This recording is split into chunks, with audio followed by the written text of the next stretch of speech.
Alright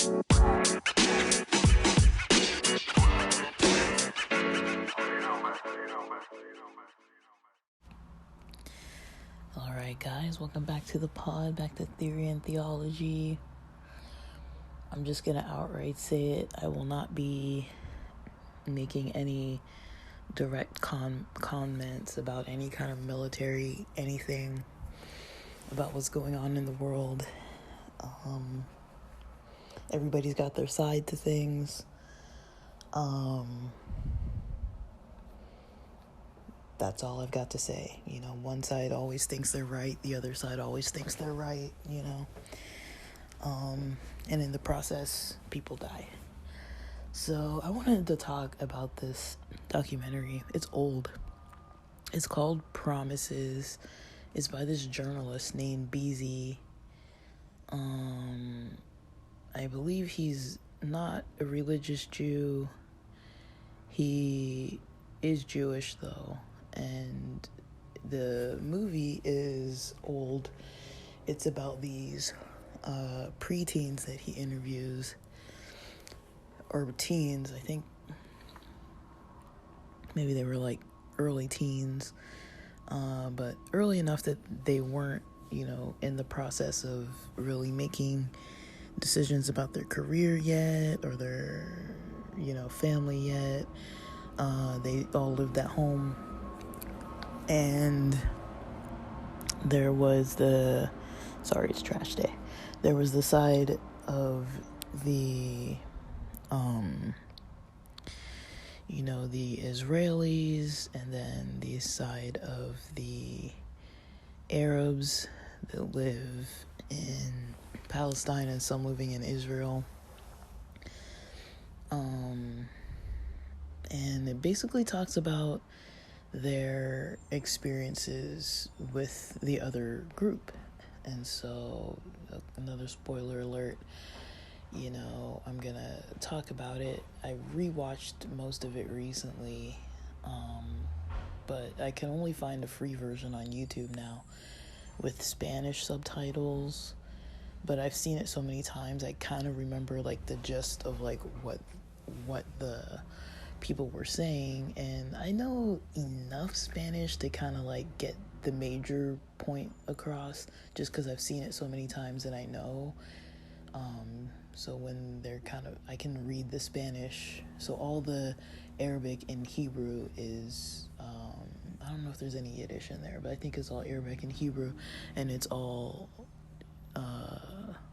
and some English too, a lot of English too, because the narrator, the journalist, speaks English, and I think one of the main kids speaks English. So it shows these characters, I don't know if I can remember their names, but it shows these, I'm not going in any particular order, these two Arab girls whose father at the time was imprisoned because of having some kind of a connection to something that was seemingly suspicious, and he wasn't given a trial yet. So that family was struggling because it was mostly a family of women, and they lived on the Palestinian side. There was another Palestinian young man. He was a runner in track. He was a track star, and he was in the camp, the refugee camp, the Dehesha refugee camp. He lived there, and with at least his grandmother, and the grandmother was showing, you know, the place where they used to live, where they can't even hardly get to because they don't have the license plates, you know, so they had to take or hire a van with Israeli license plates to be able to have access to their old land that their family had been kicked off of. So the grandmother remembered living on that land, and they were removed. The house isn't even there, so she was explaining like where the front door was and everything. There's another Arab young man who lives in Israel. I think he lived in Jerusalem, but I can't remember. And he had different access to crossing the checkpoints and everything, compared to some of the other Arab kids who may not have the proper paperwork to get across. And there's a young guy, a Jewish kid. He's religious, he's Orthodox, but wears kind of whatever. I guess maybe he's not Orthodox, but he's definitely religious, wears all the clothes. Like, he's allowed to play video games. He has video games at his house. His sister was preparing for Shabbat. And they're all, like, the parents aren't, like, too involved in this. Like, if they want to be, they're kind of, like, some family members are there. But yeah, that kid says that maybe he'll be the first religious Jewish commander in an army or something. That's kind of his career goal. He lives within like a biking distance from like a local military shooting range, and there's this other kid. There's an English speaking Jewish boy or young man who says that he had his bar mitzvah during the movie, and so I guess now he is technically a man. And so yeah, they show him at the Western Wall, and having his bar mitzvah at the Western Wall, and he's Orthodox. He dresses with the hat, and he kind of has like the sideburns kind of like tucked behind his ear, but they're not very long, and he wears the white shirt, the suit, the pants, no tie, and he wears dress shoes. He has sisters. They wear skirts and long shirts and dress shoes, and he attends a religious yeshiva, and he speaks English, and I think his father's a rabbi, and he's very intelligent about how he speaks about things. He seems, of all the kids, to kind of have some understanding towards, how the Arab people might feel hurt because of, the way that the Israelis kind of have a lot of say over what goes, what doesn't go. And then, a lot of the Arab kids express their frustration at things like, their families getting kicked off the land, and how they get treated at checkpoints, and, how you're not allowed to do certain things. And there's another set, I guess the last set of I'm going in no particular order, but the last set is a set of twins, Israeli boys that are not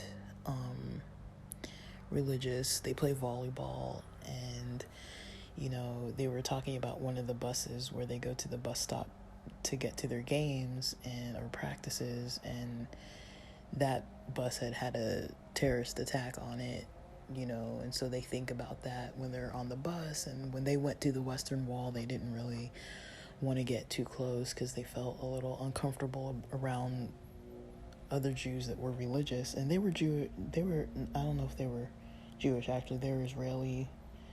They might have been Jewish, but not religious at all. but they just weren't comfortable around the religious environment.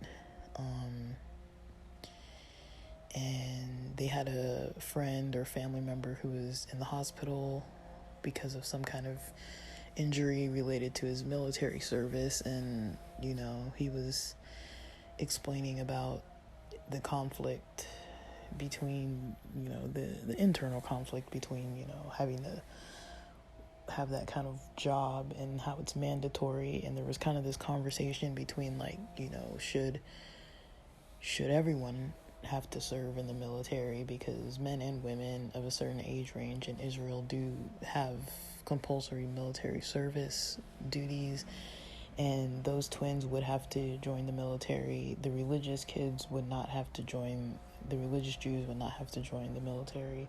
They're exempt, at least the Orthodox. I don't know about the other kid, Moishe. I don't know about him. But around, you see a lot of military presence, in this documentary. And when I first watched it, that was probably the first thing that stuck out to me, was like, it's just a part of the culture that there's the military presence. There's military there. There's military on site and a presence around the city. There was this one type of parade where the Israelis were mostly religious Jews, but they were celebrating something that seemed almost similar to like the American 4th of July, like some kind of independence or some kind of something that they won in history. That probably was like some kind of battle or something between like Jews and Arabs. I don't really recall what it was, but they were dancing through the city, through the Arab quarter of the city. They would dance through it, and one of the kids, I think his name is Mahmoud, the younger one that lives in the actual he lives in Israel. He was saying how upsetting it is to see that, and it seems like it's kind of like a provoking thing. To me, that does seem a little bit like, why do you have to specifically, dance and celebrate through this area? Why do you have to celebrate here? Why can't you go around? So, and people were really celebrating. They were like dancing and clapping and almost as happy as people would be, like in almost a religious way. Like it was like really, there was a lot of like, you could feel the energy behind it. It was almost like if you go to pride parades, like people there are happy and they're just like, part of the culture. They're just happy to be who they are, and that's kind of how it seemed. It was kind of like some type of, not LGBT pride, but more like an Israeli pride kind of like setting. It was kind of more like they're really like, I guess the Arabs would feel like they're really rubbing it in, and that I could kind of see both sides, how it's like, yeah, you can have pride in your own self and your own people, and then also someone else is going to feel like you're rubbing it in, or feel like this isn't necessary for you to do. But I would recommend this documentary because it's got so many interesting points to it. I like that it focuses on both sides. There's kind of a little clip in there where Mahmoud, the Arab kid who lives in the I think he lives in Jerusalem, but I can't remember. But I know he lives in Israel somewhere, and basically he is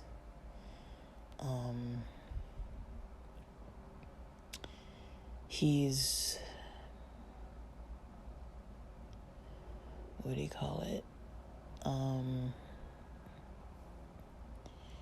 Like, I guess there's a clip where he's saying how much he feels like the Jewish people are like evil and like mean, and the way that they treat people. And BZ, the guy who's the the one who's the journalist in this, he is just like, well, I'm Jewish. And then he's like, no, really? Like, and he's like surprised because he notices they get along. They have an understanding of one another. He he was just kind of like trying to backpedal and be like, oh, like I didn't really mean like you, I meant like, you know, because you're like American, or you're like, you know, like whatever he was trying to say. And then, you know, BZ let him know like it's okay, you know, we can still be friends and like it's not a problem. But he kind of caught himself up with kind of how he was talking about the situation. But